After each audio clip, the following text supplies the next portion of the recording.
The Mummy. Do we need a new Mummy movie? I'm not gonna lie, I was excited for this.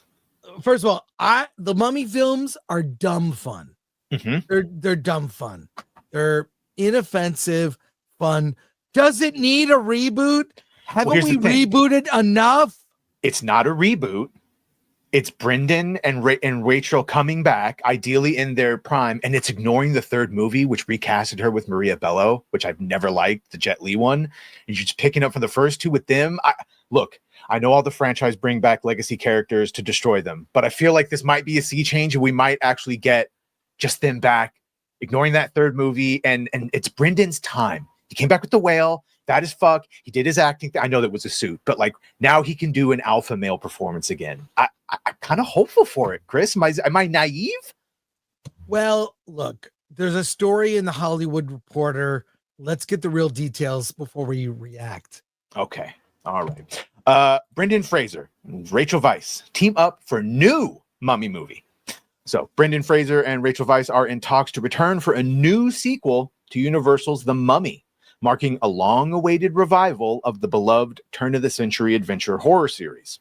The project will be directed by the Radio Silence team of Matt Bettinelli-Olpin and Tyler Gillett, known for Ready or Not and their Scream reboots. Sources describe the film as a sequel rather than a reboot, reportedly ignoring the events of the third film, Tomb of the Dragon Emperor. Details on plot or additional cast are still under wraps, and Universal has declined comment. It's not a reboot, it's a resurrection, one insider teased, signaling Universal's faith in nostalgia and classic adventure thrills. Well, this is going to be like a Force Awakens, right? So you have a legacy characters. My guess is they get some young blood to join. Well, they had a son. I mean, so will the son be a character? I mean, what are the chances that the son grew up to be an awesome alpha male with his dad, just like his dad, and we get two bros, father, son, mom, like an actual heteronormative, typical nuclear family type thing in the third one? The chances are pretty low. Let's be honest. Let's really be honest here. Yeah, I'm hoping. I'm just hoping. I don't want to see another legacy character destroyed. Well, they have an opportunity because look, I think the piece of fiction that did it best, Picard season 3. They paid tribute to the legacy characters, brought them back together for one last adventure. Mm-hmm. The Enterprise is in it, right? They introduced new characters that I actually liked. It's like a 10-hour movie. Did you watch it? You saw it. Oh yeah, I watched the third one when Gary started against all reason started saying the third one was good. And yeah, no, that made me a Terry Metalis evangelist. Oh look, everyone remembered how to act like themselves and the music all the things you just said. So I don't know. I guess we've seen some changes, right? Some lessening on the message, some doubling down. And I was just hoping this maybe would be when like they're returning to middle ground, profitable things. And I guess maybe I'm hoping Brendan and Rachel specifically would have some form of say in what they do. Did you see the Tom Cruise? You see everything. The Tom Cruise. I saw the Tom Cruise thing. That was embarrassing. It's so fucking forgettable. Yeah. Yeah. And like, yeah, it's embarrassing. So it's got to be better than that. I mean, what's weird, I remember the ending and being so disappointed. The Tom Cruise Mummy. The reason he's the Mummy, he's got like cloth wrapped around his hand. You remember that? The very end? Well, I know the way we're trying to set up their universe, right? With Russell Crowe as the Hyde, Dr. Jekyll and Mr. Hyde. And, right. Yeah, no, it's very forgettable. And also that third one of the Emperor of the Dragon, whatever it was. I had it right here. Tomb of the Dragon Emperor with Jet Li. It's very forgettable too. And Maria Bello, she's great, but she's no Rachel Weisz. So I'm kind of happy they're ignoring that. 69. Yeah, well, I mean, we'll see. I like Brendan Fraser. I really like him. And I can't wait to see his new movie, Rental Family. Have you seen the trailer? Yeah, where he's a rental father. I mean, it looks like a real that's an indie movie, right? It's one of those heartfelt. You got to be in the mood, Not every movie has to be spectacle. I like indie movies a lot. What do you about Radio Silence? Because it seems like that's the biggest unknown is this directing team of Radio Silence. Because I've not seen Ready or Not, and I stopped watching Scream movies after the fourth one. They're fine. Ready or Not was fun. It was fun. Okay. So I mean, it could be good. Yeah. But I don't know. Just again, it'll feel like a reboot, even though it's not. It's a proper sequel. And I like the idea of ignoring the third movie. That's a good idea. I don't know. It just seems like there's been enough recognition of like these old films that come back out and they make all this money that they're like, let's just do that. But instead of releasing The Mummy, we still have Brendan. We still got Rachel. They still look good. And Brendan looks like quite in shape these days. If he just does a little bit more, he can get back in this, action hero. Well, he's a far cry from his role in The Whale. He kind of did the reverse, right? You do a bunch of action films and then you do that like acting piece where he did it. He came back. He did his acting thing, and now he can go back to do the fun popcorn flick where he's I never would have pegged him for an action star, and when before The Mummy, because it was like the guy from George of the Jungle and Airheads, but he's good. He's got that humor, and he's very good. John Williams will be scoring Steven Spielberg's upcoming UFO film. And I'll say this. No one knows anything about it.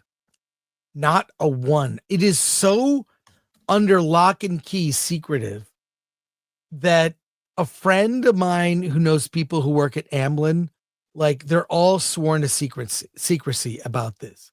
I don't know. I feel like in some way Spielberg, like his Close Encounters and E.T. was kind of preparing us for like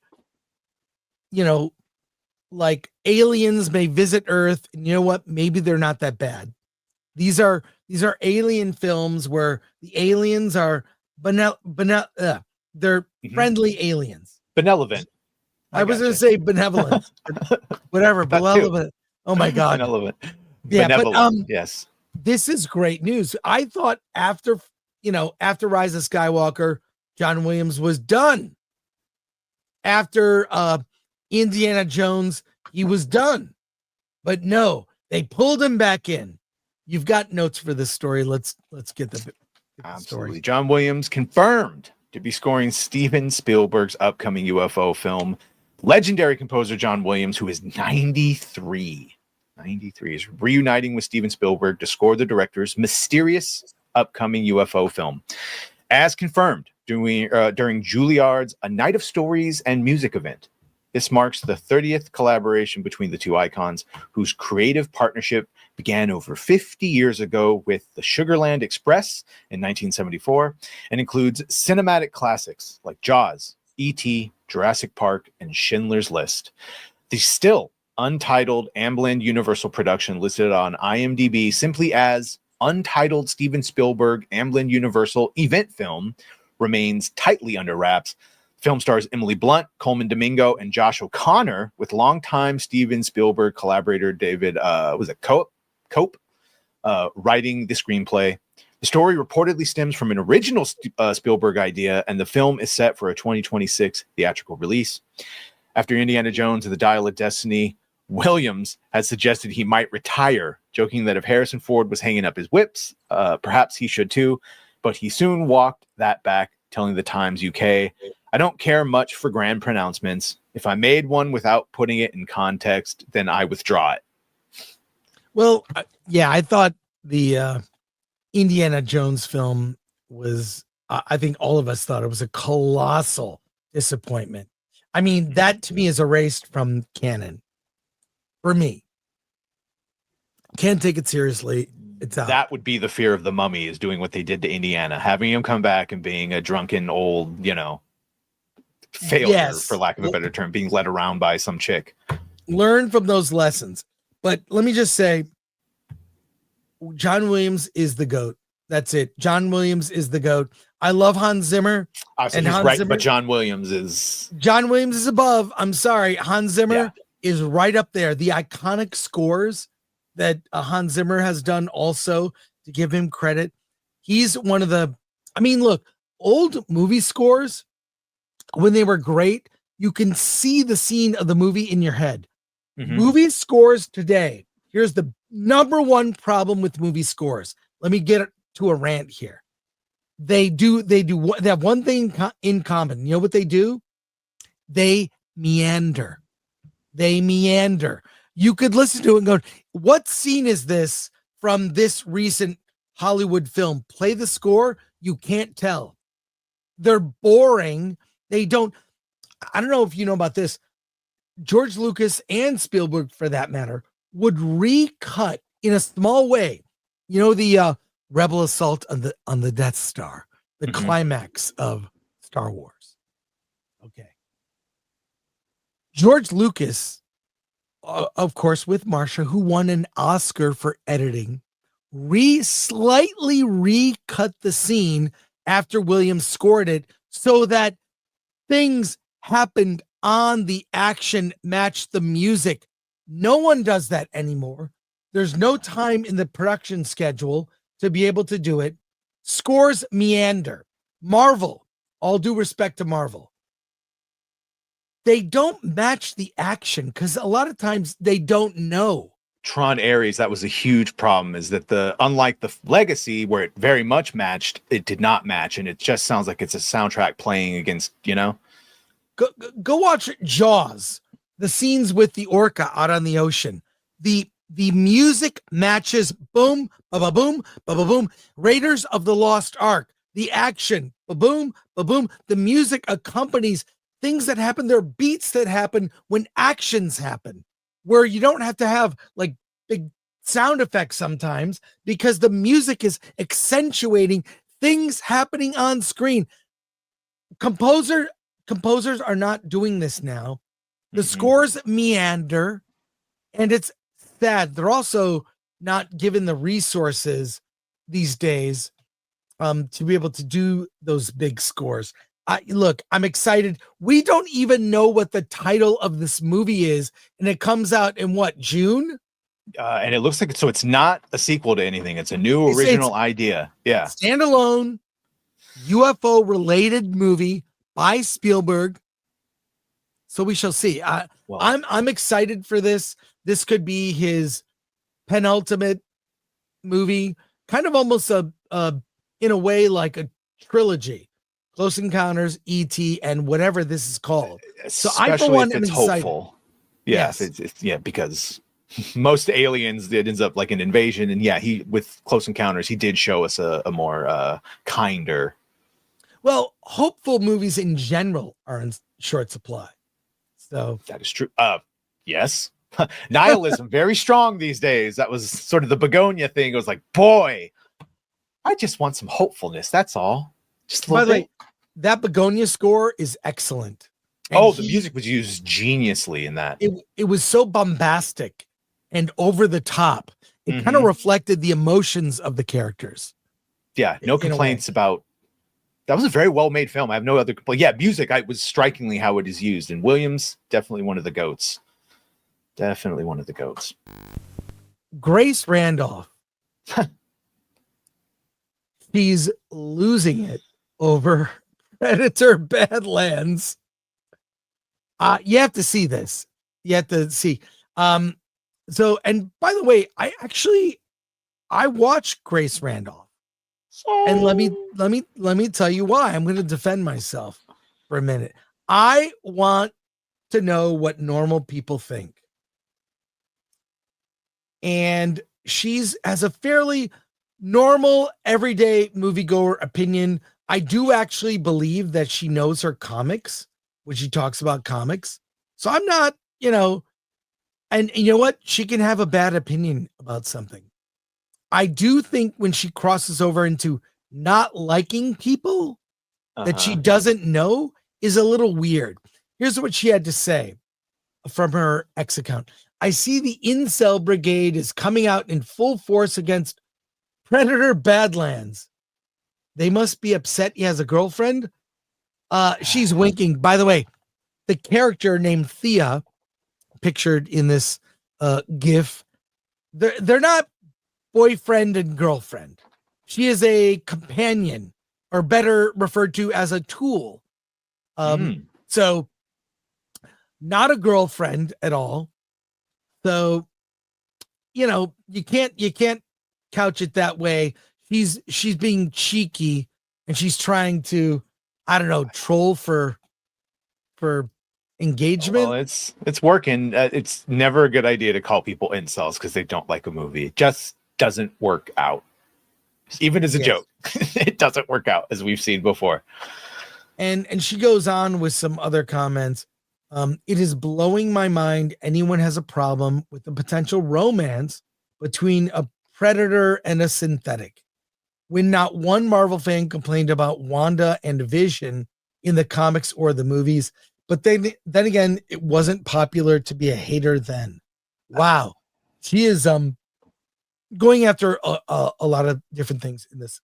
But see, now it's comments like that where I believe you when you say you think she's a normie, but she does not know her comics, because the reason no one had a problem with Wanda and Vision is because in the comics, Wanda and Vision was a thing. Right. But Predators, as a film comics will explain of the lore of the Yachua, they do not have those type of relationships. They have harems. They have a more Jor-El Superman harems. Well, let me just say, there is no romance in the movie at all. Right. It's in fact, if anything, Elle Fanning's character is kind of comic relief, which I didn't expect. So wasn't the original idea Chewbacca and C-3PO? Chewbacca was C-3PO in the back, except it's her. Well, it's very, but our good friend Steph at My Nerdy Home says yes, because that's why people go see a Predator movie, for the romance. And Valiant Renegade, you seriously believe those two examples are the same thing? False equivalency, for sure. Yeah, exactly. So in Endymion, we love Endymion. Predator movie romance? Yeah, I'll just wait for it to hit Disney Plus. Thanks. Yeah. Anyways, she's manufacturing something that isn't there, and that's okay. Like, it's fine. I get it. But this is not an issue. If anything, she's reading into it. So I don't know. What are your thoughts? Might be a bit telling that maybe that's what maybe Grace is a little bit lonely, that she read into the machine. Also, women have fucked up fans. I'm sorry. After the Minotaur milking thing that we've all gone through, I don't even want to know about the Predator, Wayland Yutani android / things that they're all reading and writing together. So yeah, I'm glad she enjoyed it. But you're saying that's really just more her inference, that it's not really. It's her inference and trying to drum up controversy where there is none. Yeah. And also, I mean, I see stuff and I see opinions I don't agree with. And I just, you know what I do? Scroll away. Go, oh, that's interesting. I don't agree. Or that's interesting. I hadn't thought about that. There's a weird thing where certain, I don't know, I'm fine with people thinking differently, but really going after people that she doesn't know is kind of odd. I have a problem with definitive statements. Like, if you didn't like this movie, you're a fill in the blank. Or if you did like this movie, you're a fill in the blank. It's a weird trend in talking about film where you have to include what the collective, like, here's my opinion. By the way, the collective thinking is this. I can just give you my opinion in a vacuum and not look at what other people think. When we talked about One Battle After Another, perfect example. Alan and I were like kind of in a, we were just saying what we thought, right? Mm-hmm. Like, that's what we think. I didn't realize opinions about it were so divided. Like, I said, well, here's what I think. But it was weird how people came after us for not towing that line. Didn't expect it. It's very similar to the Sound of Freedom controversy, where like, here's some might say an important movie about child trafficking that should raise awareness of what's really going on. And then that was somehow attacked as alt-right porn was one of the headlines, and then anyone that liked it's like, what are we talking about here? Well, I tribalism. Yeah, it's I don't know. I like to engage in the debate and conversation. If you and I disagree about something, great. We'll talk. I mean, we're talking Predator Badlands on Monday. We'll discuss it, but I like different opinions. I don't know. I don't feel affected by it. I'm like, oh, okay. I want to learn something, but I do like like seeing what just so your average moviegoer thinks about a movie.